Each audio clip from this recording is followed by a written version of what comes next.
tadi Anda katakan bahwa sekarang ada pendekatan approaching begitu ya, pendekatan yang lunak sendiri agar mereka tetap berada dalam Kesatuan Republik Indonesia begitu ya. Artinya sebelumnya tidak ada pendekatan atau ada gap begitu ya antara pusat dan Anda melihat seperti selalu itu. Ya, saya 4 pemerintahan ya empat-empatnya selalu perhatikan masalah Papua dan Papua Barat selalu ya. Dari dulu sampai sekarang ya pemerintah pusat selalu memperhatikan bagaimana mempercepat kesejahteraan di Papua dan Papua Barat sehingga sejajar dengan daerah lain ya. Sekarang untuk Presiden Jokowi ini lebih lagi ya, perhatian ke sana itu setiap sidang kabinet selalu beliau menekankan ayo kita bangunkan, ayo kita samakan harga di pelosok-pelosok di Wamena dengan di Jakarta harus sama. Sekarang sudah banyak kemajuan. Ya. Artinya dengan tadi adanya pendekatan, kemudian juga banyak kemajuan. Optimis pemerintah Republik Indonesia gitu ya akan. Kita nggak pernah pesimis ya, optimis terus. Ini mereka berada di, katakan di pedalaman begitu ya, Papua sendiri. Menjadi pertanyaan bagaimana mereka bisa menenteng senjata? Nenteng senjata siapapun bisa nenteng senjata ya. Dari mana? Negara manapun juga mereka ya mempunyai kelompok seperti ini, tidak hanya Indonesia. Ya. Daftar saya ini banyak, saya sudah menyiapkan ya, untuk menjawab pertanyaan Anda itu banyak. Ya. Di Turki masih ada, Spanyol, Jerman, Cina, Italia, Suriah, Filipina, India, Angola, Afrika Selatan, Irak, Iran, Myanmar. Ada kelompok-kelompok bersenjata seperti itu. Dari mana senjatanya, Pak? Apakah ya, tanya mereka. Ada keterlibatan asing? Ada keterlibatan asing? Senjata itu begini ya, senjata itu kan bisa berasal dari mana-mana. Ya. Baik rampasan dari hasil penyergapan kesatuan-satuan kita dapat senjata. Bisa saja senjata tinggalan dulu ya pada saat Belanda di sana. Sekarang masih ada juga senjata-senjata lama itu. Ya. Bisa juga senjata rakitan dan begitu ya. Nggak usah kita detailkan soal itu, senjata bisa saja dibuat kok. Ya.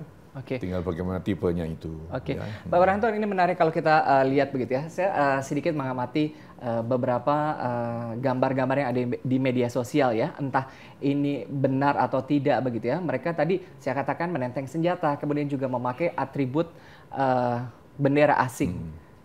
Anda melihat ada keterlibatan dari pihak asing sendiri begitu atau bagaimana? Saya kira kita ini kan masuk namanya proxy war ya. Saya tidak menuduh, tidak untuk mendiskreditkan negara lain. Tapi kalau kita melihat ancaman baru di Indonesia, kecuali ancaman militer yang sekarang mungkin sudah absurd ya, nggak mungkin terjadi di Indonesia. Ada ancaman baru yang kita sebut dengan proxy war ya. Ya ini ancaman yang tidak langsung ya, menyerang negara kita, tetapi dengan cara-cara baru. Ya, sangat boleh jadi juga mereka menggunakan kekuatan ini untuk dalam rangka proxy war, bisa saja. Ya. Nah, tapi siapa dia, berapa lama, bagaimana, nah itu nanti urusan ya intelijen kita untuk menjelaskan. Belum diketahui, Pak. Ya, kalau saya tahu pun nggak memberitahu pada Anda. Iya, Pak. Kalau tadi begitu ya proxy war begitu ya. Mungkin ada kecenderungan gitu ya asing yang memberikan supporting atau kontaminasi ya saya katakan begitu ya. Kenapa tidak bisa diusir, Pak? Ini kan di wilayah Kesatuan Republik Indonesia. Kenapa tidak bisa diusir? Ya kan sudah kan. Kita kan sudah mulai kita melakukan satu langkah-langkah yang cukup agresif ya untuk memperingatkan negara-negara yang kira-kira ya mempunyai pelibatan seperti itu. Juga kita melakukan approach ya negara-negara yang mendukung ya aksi seperti itu. Misalnya kunjungan saya ke Pasifik Selatan kemarin ya, menetralisir dukungan-dukungan negara Pasifik Selatan terhadap gerakan seperti ini ya yang menghasilkan dari 7 negara yang tadinya mendukung sekarang mungkin tinggal 1 ya. 6 sudah akhirnya menyadari atau memahami posisi Indonesia. Jadi saya kira usaha-usaha itu cukup banyak ya, baik dengan istilahnya soft diplomacy ya. Menlu juga ya keliling ke negara-negara di Eropa. Kemudian perwakilan kita di New York, ya kita bisa lihat sendiri bagaimana mereka menjelaskan bagaimana posisi Indonesia dan dengan Papua. Ya, kunjungan saya kemarin, yang kemarin ke mana ke Nauru, Republik Nauru, bertemu dengan kepala pemerintahan di Pasifik Selatan, itu semuanya kan usaha-usaha kita. Oke. Ya, Anda mungkin lupa catatan-catatan ya sebelumnya. Oke, ya. jadi approaching begitu ya Pak ya. Oke, approachingnya mulai dari Kesatuan RI, kemudian juga sampai ada forum internasional begitu ya Pak ya, untuk tetap menjaga kedaulatan Republik Indonesia sendiri. Pak Wiranto, ini menarik bicara mengenai kedaulatan, kemudian juga demokrasi dan juga reformasi. Oke, perjalanan reformasi kita sudah cukup panjang. Oke, pemirsa Anda juga tahu begitu ya, Pak Wiranto juga sudah menjalani secara langsung gitu ya prosesnya. Proses reformasi Indonesia sendiri. Bagaimana pengamatan analisa Pak Wiranto tentang reformasi di Indonesia, demokrasi khususnya? Ini panjang ya, kalau saya bicara ini Anda kehilangan waktu 1 jam. Oke. Tapi begini, saya tentu akan menjawab sesuatu dengan cara singkat tapi cukup dipahami ya. Iya. Reformasi itu kan merupakan satu harapan ya dari masyarakat Indonesia untuk lebih mewujudkan demokrasi Indonesia itu lebih bisa memberikan jaminan kebebasan. Ini salah satu unsurnya ya, tidak hanya itu. Jaminan kebebasan terhadap kehidupan masyarakat. Nah, dan itu kan sudah terjadi sebenarnya. Tatkala perubahan dari Orde Baru ke Orde Reformasi, maka dengan perubahan Undang-Undang Dasar, ya, dengan adanya perubahan sistem pemerintahan, ya, muncul lembaga-lembaga baru yang sudah mengisyaratkan bahwa demokrasi sudah mulai menggeliat untuk menuju satu demokrasi yang ideal, di mana kebebasan-kebebasan sudah mulai dibuka kerannya, pintunya.